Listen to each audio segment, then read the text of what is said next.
Hola, hola. Disculpen por lo tarde que estoy subiendo este video con las respuestas que quedamos para el día de hoy, viernes de respuestas. Pero resulta que la neta, he estado novateando un poco y con dificultades para saber cómo subo el video, que si Instagram, que si no me acepta el tiempo, que si Facebook, que si... Ha sido un poco complicado. Entonces finalmente decidí avisar en Instagram que lo iba a poner aquí en Facebook nada más y ponerlo aquí en Facebook y después empezar a subir de cualquier forma estos videos a mi página de YouTube que voy a tener habilitada dentro de poco tiempo para que ahí puedan también recurrir a ellos básicamente. Bien, primero agradecerles todas sus preguntas, hicieron muchas preguntas, muchísimas gracias, hicieron preguntas muy interesantes que voy a intentar resolverlas, bueno, o decir algo al respecto más que resolverlas, sino de todas, la mayoría. Curiosamente, me hicieron algunas preguntas sobre logoterapia. Déjenme primero decirles que lamento mucho que no puedo responder las preguntas sobre logoterapia porque no soy logoterapeuta y sé muy poco de logoterapia realmente. Entonces no puedo responder esas preguntas, pero con gusto haré lo posible por responder algunas otras. También me preguntan hicieron varias preguntas sobre cómo la perspectiva existencial aborda ciertos temas. Bueno, aquí hay un problema, déjenme decirles, porque la perspectiva existencial no aborda un tema en particular de manera genérica. Por ejemplo, la depresión. No hay un abordaje existencial de la depresión porque lo que hay es un abordaje existencial de la experiencia humana y lo que creemos es que cada experiencia es única e irrepetible. De tal manera que hay tantas depresiones como personas deprimidas o que se han deprimido en el mundo. Porque incluso una persona podría haber tenido dos experiencias de depresión en su vida y cada una ser radicalmente distinta de la otra.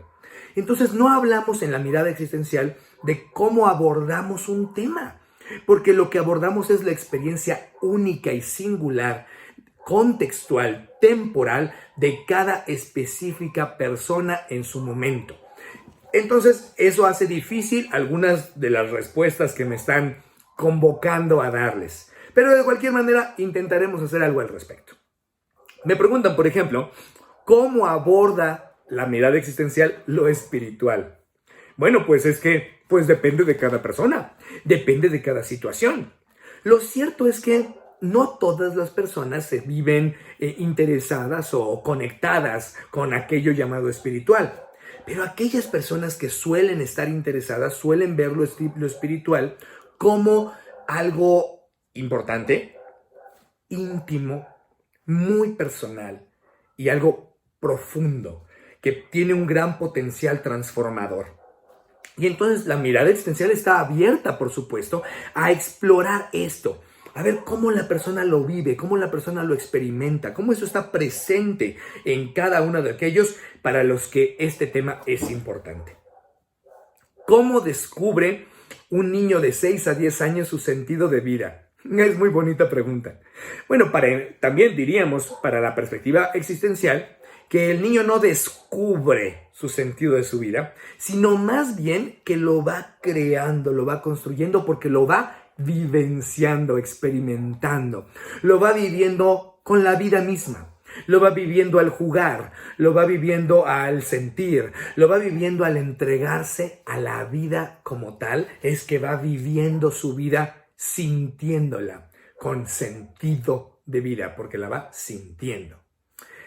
También me preguntan sobre si podría explicar el evento SEC.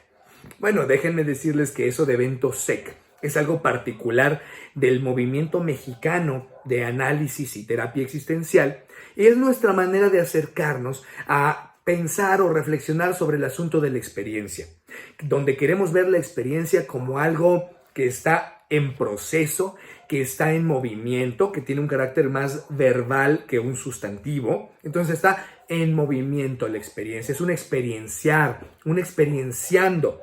Y además que está siempre en relación, con el mundo, con los otros, con nosotros mismos, de tal manera que le llamamos evento SEC a esta posición en donde estamos unidos con el mundo de manera procesual y a todo eso le llamamos también experiencia. Otra pregunta. ¿Cómo abordamos las adicciones? De hecho, hubo varias preguntas sobre las adicciones. Me preguntaron también cuál es la definición de adicción, por ejemplo.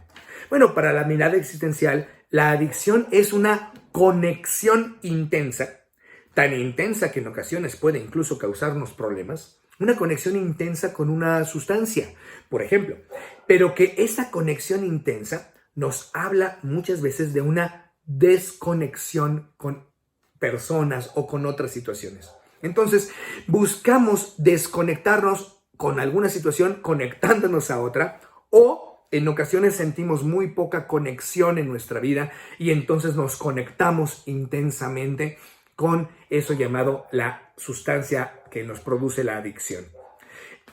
Hay por ahí un video que circula en Facebook también y en YouTube, en donde se dice: lo opuesto de la adicción no es la sobriedad.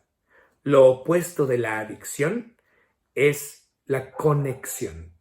Estoy completamente de acuerdo. Es lo opuesto, pero también podemos ver que la adicción es una forma de conexión intensa. Y entonces me preguntan que cómo abordamos a los familiares cuando trabajamos con la experiencia adictiva.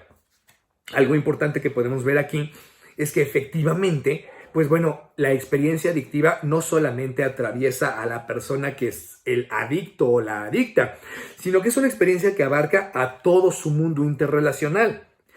Desde el punto de vista existencial, queremos abarcar a todo su grupo y tomarlo en cuenta, considerarlo.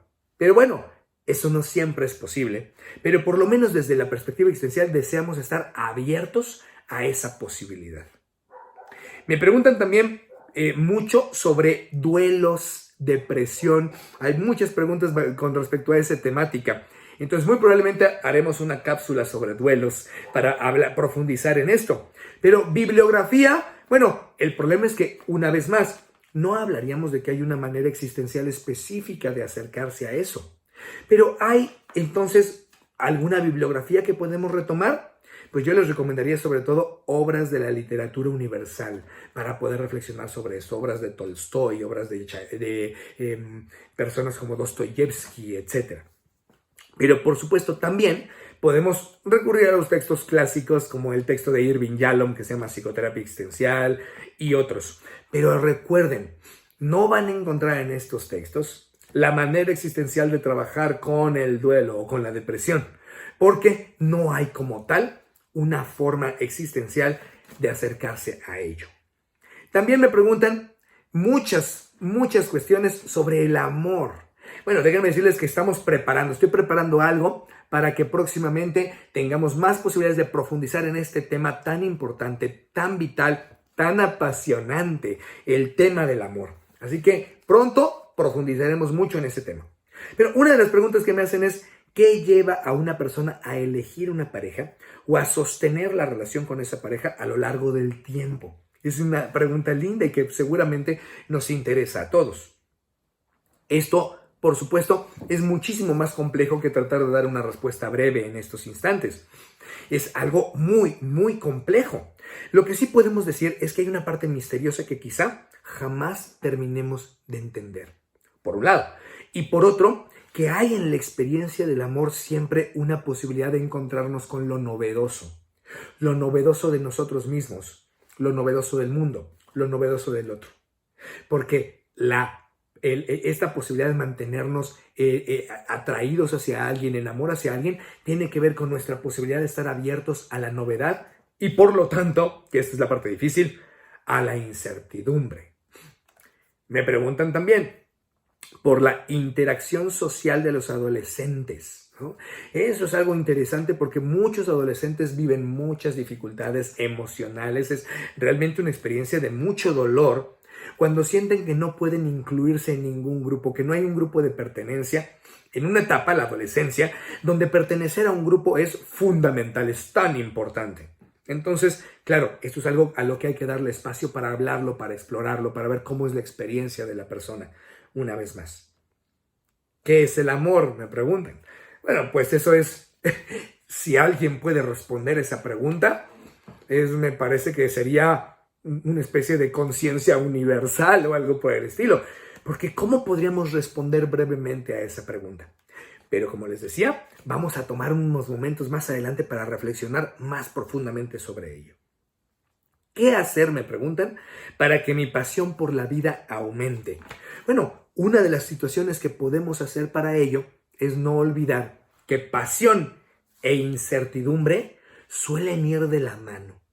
Y entonces en esta cultura que buscamos tener certezas, que buscamos tener claridad de todo, es difícil mantener la pasión, porque la pasión requiere de incertidumbre, requiere de la apertura de no tener una plena certeza de todo.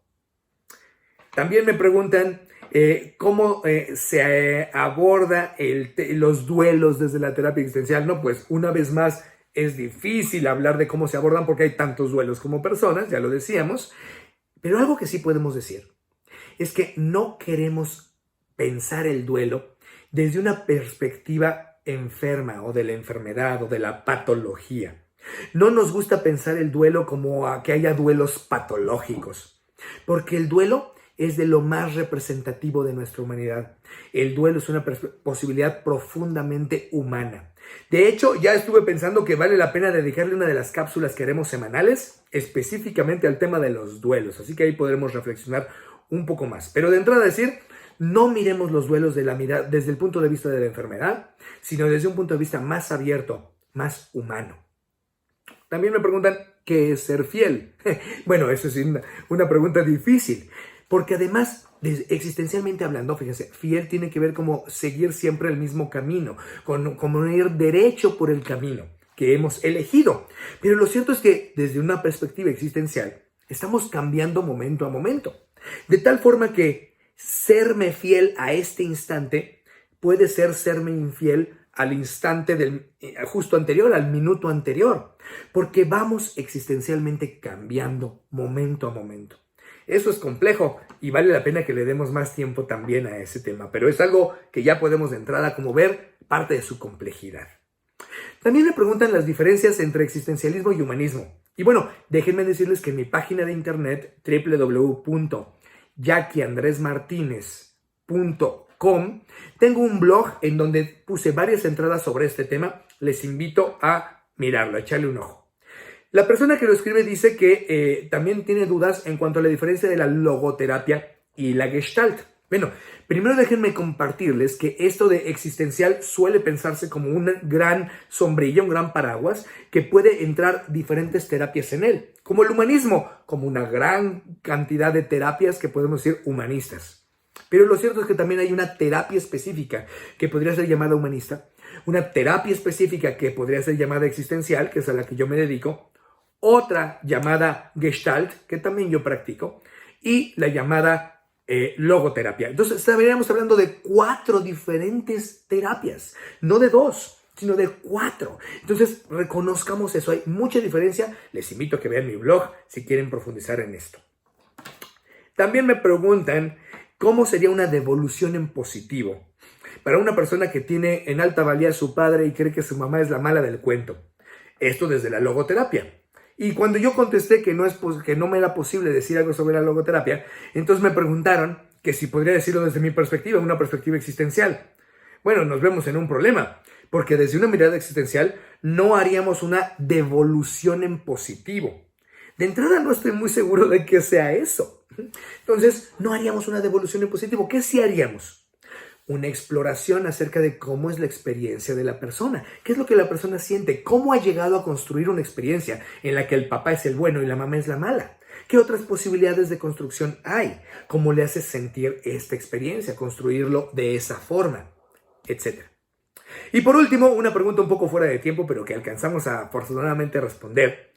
Sí, me preguntan si desde la ontología del lenguaje, el lenguaje es parte de nuestro ser fundamental, es el origen de nuestro ser, pero desde la mirada existencial lo es la relación. ¿Qué es primero? ¿El lenguaje o la relación? ¿Qué es primero, el huevo o la gallina?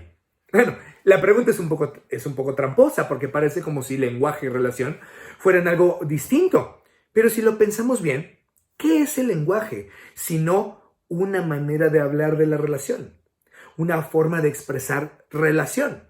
Y lo mismo al revés. Toda relación es una forma de lenguajear. Simplemente podemos enfocar este aspecto humano desde la mirada lingüística del lenguaje o desde la mirada relacional de la relación. Pero en ese sentido, relación y lenguaje son lo mismo. Todo lenguaje es relación. Toda relación es lenguaje. De tal manera que no habría una pelea entre si uno es primero o el otro es después, o si son simultáneos. No es que sean simultáneos, es que son lo mismo, pero visto de un punto de vista o visto desde otro. Bueno, como verán, fueron poco más de 20 preguntas, pero alcanzamos a decir algunas, sobre todo en estos minutos, y abarcar algunas en dos, sobre todo las del amor y los duelos y las adicciones, que hubo varias preguntas en ese sentido y que entonces me dan la idea de preparar una cápsula especialmente para ello. Muchas gracias por ver este video hasta el final. Les comparto que muy pronto haremos más de estas cápsulas y que les tengo empezando a preparar algo. Les tengo una sorpresa pronto sobre el tema del amor. Ya muy pronto les diré de qué se trata. Gracias de nuevo por sus preguntas. No olviden, el próximo jueves de nuevo tendremos jueves de preguntas y viernes de respuestas. E iremos poco a poco mejorando este asunto de cómo presentar las respuestas. Muchas gracias y no lo olviden, por una coexistencia apasionada.